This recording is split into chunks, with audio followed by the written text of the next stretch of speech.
弟兄姊妹平安。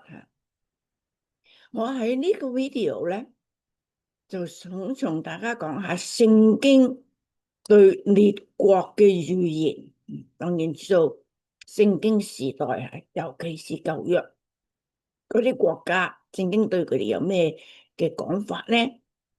嗱，咁咧就上帝好公平嘅，佢每次話要罰一個地方，去罰一個人咧，佢同你講明佢點解要罰啊，原因喺邊度，佢哋有咩錯。然之後咧，我就發現上帝嘅預言，即係講咗話點樣罰呢個地方啊，好準確嘅吓。仲有一樣咧就冇矛盾嘅。有好多時候咧，有唔同嘅先知就預言同一個地方，咁我哋發現咧裏邊冇矛盾吓。但係咁就因為咧，我喺一篇文章裏邊咧就講咗好多個國家吓，以東、摩押、亞門、埃及、比利時、推羅、西頓、亞述同尼尼微啊，仲有巴比倫、哥拉汛、伯賽大、迦百農啊。咁就因為好長，所以咧，當我講呢啲國家嘅時候咧，我講到點解降罰同埋有咩預言啦，我就唔去誒將嗰節聖經列出嚟，因為太長啊，怕嘥時間，同埋大家會可能好 boring 啊。咁如果你想真係去睇下嗰節經文點講咧，你可以根據我呢個 PowerPoint 上面講嘅經文，或者咧直接到呢篇文章啊，咁就會有更詳細。OK，咁我現在開始啦吓。嗱，第一個咧就係以東，咁我哋都知道啦，以東咧就係以掃嘅後裔，咁以掃咧係以撒嘅長子，就係雅各嘅孖生嘅哥哥嚟。咁啊，以東咧就係紅嘅意思，係佢賣咗長子名分，我哋都記得啊，為咗一碗紅豆湯嗱，所以嗰啲人咧叫做以東嗱。咁嗰啲人喺邊度咧？就係呢個黃色嘅地方吓。聖經話佢住喺西爾山，西爾咁睇啦，西爾山啊，住喺呢個地方。嗱，咁聖經神點解要罰佢咧？有咩講咧？有咩罪狀咧？就最低限度講到呢兩樣啦。佢話以色列喺曠野嘅行程裏邊咧，人話同以東人講話，我借你路過，佢唔肯，佢反而攻擊以色列人。仲有咧，佢對以色列人咧就幸災樂禍啊，就落井下石啊，呢個兩樣非常唔對。但係咧，神咧就好有恩慈嘅，佢仍然話唔可以憎以東人，因為佢係你嘅弟兄啊。嗱，呢啲係佢嘅罪狀啦。咁啊，到底咧佢聖經有咩預言話到佢咧？有咩事情會發生咧？就話佢會俾人攻打同俾人征服，國勢會變弱，就永遠會滅亡啊！國土咧就變咗荒涼啊！然之後咧受審判咧就好似所多瑪、蛾摩拉一樣嗱。咁啊，我哋好有興趣知道佢點樣應驗啊！原來咧佢喺主前5世紀開始咧，就俾一種叫做納巴泰人啊 （Bactrian） 嘅入侵。嗱，呢種人咧就係一種阿拉伯人嚟嘅，現在又冇呢種人啦。現在呢個納巴泰人咧，後來最後就完全俾羅馬政府係吸收咗，就係根本唔存在啦。咁咧就係，但係主前5世紀嘅時候咧，以東咧就俾呢個納巴泰人咧就入侵。後來就俾佢吞併，因為根本嗰塊地變咗納巴泰人地，但係咧佢仲仍然以呢個佩特拉啊，今日仲喺地度嘅呢個城市 Petra 做首都啊。咁咧後來佢慢慢咧又同其他嘅群體混合吓，即係其實大家通婚咁，所以就慢慢變成冇咗呢個民族啊，唔係好似以色列人咁，猶太人到現在仲有個民族喺度。因為佢哋盡量唔同人通婚，當然呢個係神嘅報仇。嗱，咁佢就因為同其他民族混合咧，咁所以咧就慢慢根本就冇以東人呢樣嘢吓，因為繼續通婚咁嗰個爸爸就同另外一個人結婚，嗰個仔又同另外一一族人結婚，所以根本就冇一樣嘢叫做以東人啊。咁最後咧，納巴泰即係將佢哋將佢基本上個剛果嘅吞併嗰個族阿拉伯人，阿拉伯人咧就歸入羅馬國嘅版圖裏邊。咁咧就呢個佩特拉咧，即係話，即係頭先我講啊，仲係首都呢個城市嘅 Petra 咧，就變成一個廢墟啦。咁咧，現在呢幅畫咧，就呢個地方咧就好出名嘅嚇，因為喺考古學上咧，就時時見到呢張相，大概因為佢個樣咧就好完整，好好睇。嗱，以前咧係一個寶庫，就係納巴泰嘅寶庫，就係佩特拉呢個地方，即係佩特拉就係以前以東人嚟做首都嗰度。咁啊，當然佢哋當時有好多好宏偉嘅建築。咁仲有一個留落嚟，其他地方咧就已經變成廢墟啦。嗱，咁第二個咧，我哋要講咧就係摩押同埋亞捫咁我哋咧就好熟悉呢兩個名，因為喺舊約聖經咧時聽到佢嘛。咁摩押人咧係咩人嚟咧？摩押人咧係羅得同佢個大女亂倫所生嘅後裔。亞捫人咧就係同我個細女亂倫所生後裔。我亦都記得當羅得被天使拯救翻嚟，同佢嘅家人兩個女，去到山上，嗰兩個女就話：哎呀，將來我哋咪冇丈夫咯。咁是佢想出呢個唔啱嘅計仔嚟，結果就生咗兩族人。咁呢兩族人咧係住喺邊度咧？嗱，頭先講以東，大概呢度摩押亞捫就上少少，就喺呢個，就喺呢，基本上喺呢個地方咁咧，點解神要審判佢哋咧？第一咧，我哋知道佢叫巴蘭嚟咒詛以色列人，呢個古仔，我哋好多都好熟啦。咁啊，我哋就知道咧，巴蘭咧就咒詛唔出口，記得呢件事吓，即係神保護以色列人，所以我哋睇到神對以色列人真係好有慈愛，守約噶吓。咁仲有一件事咧，就係以色列人翻去修築城牆嘅時候咧，佢哋就喺度笑，佢哋話：你哋做呢個整啲咁嘅牆啊，有狐狸爬上去就冧啦所以就即係 discourage 佢哋。咁咧，神係點樣審判咧？就藉住先知講話，佢會俾人攻擊，地咧就會俾人變成荒涼，後來被擄仲有以後就唔再係一個國家，再冇摩押國冇亞捫國呢啲人咧話仍然存在，咁當然咁點應驗咧？原來喺主前700幾年嘅時候，亞述就入侵啦咁就俾佢摧毀即係過未幾年，全部呢個摩押摧毀。咁之後咧，跟住咧就有人講怕都係兩個都係事實係一個先一個後。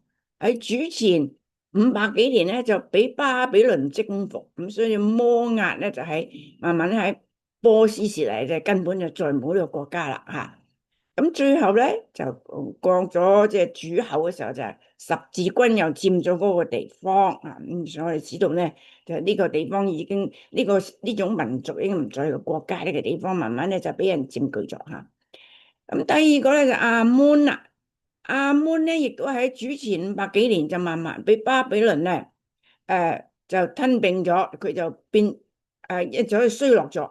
後來咧佢又再復興，最後咧就俾納巴泰人摧毀咗。頭先我哋講過以東人就俾嗰個納巴泰人，即係一種阿拉伯族嘅人，就慢慢咧就慢慢咧就納巴泰人咧，慢慢咧最後咧就俾羅馬人完全吞併咗、消滅咗、冇咗呢樣嘢咁我哋嚟睇下啦。呢個咧今日就係亞捫，就係現在喺約旦嘅地方你睇呢個地圖咧，知道呢度根本就係現今嘅約旦啦。但係約旦嗰個地方嗰個名咧就係亞捫，不過個英文嘅串法唔同，係咪中文咧就叫佢做安曼，即係根本就係亞捫人嘅地方咁裏邊咧就有一個神廟，仲留到一啲柱落嚟，咁其餘咧就冇咩剩啦咁咧我哋就要講埃及啦咁埃及咧呢個因為埃及咧就呢個國家咧嘅最主要有一個尼羅河係咪？咁咧就同埋咧聖經講完嘅時候咧，通常就講羅忽同埋羅亞門吓。嗱，佢哋羅亞門有時叫做羅，有時叫做底比斯。咁所以呢幾個名有時就要即係你真係要好花精神去分析呢個係呢個，嗰個係嗰個吓。咁啊仲有咧，佢條尼羅好長，我就冇辦法搵一個咁長嘅地圖咧，而大家可以睇得清楚嘅。咁所以咧，我就只有呢度斬咗兩橛啊，呢度呢度嘅尼羅河都落嚟嘅，同埋嗰個比例就唔啱啦，我切咗兩橛啊。所以主要聖經主要講啊羅忽吓，啊所安，人哋仲有所安嗱，咁啊仲有羅亞門，聖經主要講呢幾個地方。啊，點解被審判咧？咁咧就顯而易見，誒喺埃及地方咧就有好多人拜偶像行邪術。仲有埃及人咧就好驕傲啊，大概因為當時佢喺世界上係老大哥啊，好似現在美國咁啊，個個都覺得呢個最強嗰個國家啊，咁啊所以佢好驕傲啊，文化又好高，係咪？好驕傲。嗱，咁聖經點預言佢咧？聖經話佢俾巴比倫打敗，成為被俘虜，成為荒場，城市被焚毀，仲有佢啲偶像咧就俾人破壞晒。仲有一個咧就比較難解釋嘅咧，就係話佢40年冇人居住，但後來咧就被招聚翻嚟吓。咁我哋睇下歷史上點樣講呢件事吓。原來喺歷史上咧嗱，聖經只係講咗少少，喺耶利米書講咗少少。原來喺主前500年左右有一個好出名嘅戰爭啦。如果你讀世界史啊，古代西方或者中東嘅歷史，呢個加基米斯之戰啊，呢個戰啊係一個好出名嘅戰爭。因為點解咧？嗱，我哋先睇個地圖啊。原來咧就係巴比倫尼布甲尼撒啊，嗱，同率領啊馬代聯軍。就喺呢個地方嗱，加基米斯呢度係呢個地方，同邊個嚟打仗咧？同亞述啊，亞述係基本上係呢個地方啦，巴比倫呢個地方啊，亞述同埋埃及啊，埃及呢度，所以亞述同埃及啊喺呢度，咁呢個尼布甲尼撒咧就同巴比倫同馬代嗰啲聯軍啊就喺度大戰。所以呢個係一個世界上好有名嘅戰爭啊，咁啊係非常慘烈嘅一個戰爭。咁啊，最後來咧，佢就被俘虜，成為荒場，一直被破壞下。嗱，咁呢個係個地圖，我哋嚟睇睇。咁啊，當然啦，我哋現在冇嗰個真照片啦。但係如果你去揾下加基米斯呢個戰役啊，喺無論你喺 Wikipedia、Wikimedia 啊，或者啲咩 Encyclopedia，你會揾到好多藝術家畫嘅。咁我就隨便揾咗一個咁嘅畫。咁就只係同你講句好血腥嘅一場戰爭，因為兩個國家打兩個國家，通通都係大國嚟啊嘛，咁所以梗係軍隊好多，咁啊死人好多，一定啊打仗一定會死人，係咪？咁好可憐嘅事情。嗱，咁啊，佢點樣常常咧就成為被俘虜，被成為戰場咧，又成為一個低微嘅國家咧，偶像又被破壞咧。嗱，我哋又睇睇呢個表啊。呢個表咧就係自從嗰場大戰之後啊，自從喺呢度呢場啊加基米斯戰役之後，就列出嚟公元前500幾年吓，有咩戰爭啊？568年巴比倫侵入，於是咧短暫弱勢嘅獨立，然之後再次波斯又統治埃及，然之後亞歷山大咧又嚟入侵。成為希臘國嘅一部分，然之後咧慢慢咧有幾個阿拉伯王朝控制，咁咧又由土耳其有嚟，然之後咧變咗有一段時間變英國殖民地，咁到現在仍然係一個獨立國家，但係呢個國家唔係一個強嘅國家啊！記得以前埃及係好強噶嘛，嗰啲以色列人、猶太人吓，如果你讀先知書咧，佢就常常見到佢哋有咩戰爭、有咩事情出現咧。咁佢哋咧就即刻就走去埃及嗰度避難啊！即係好似我哋今日啊，怕某地方有打仗，快啲移民去美國咁啊！因為諗住打仗打到美國本土嗰個機會好低啊，即係一樣啊！咁啊，個個走去埃及就係嗰度冇人敢打你呢個強國。但係咧，經過咁多年咧，現在是已經係弱嘅國家，但係佢仍然係一個獨立嘅國家嚇。呢個係聖經係咁講嚇。成為一個低微嘅國家，乜咧？仲有咧，就話佢40年冇居住啊！呢句說話咧就真係比較難解釋。咁啊，有人咧就同意係尼布甲尼撒王統治埃及嘅時候，可能將嗰度啲人咧係遷走嘅啊！咁又話佢點樣破壞佢嘅偶像咧？就真係當從前嘅偶像啊！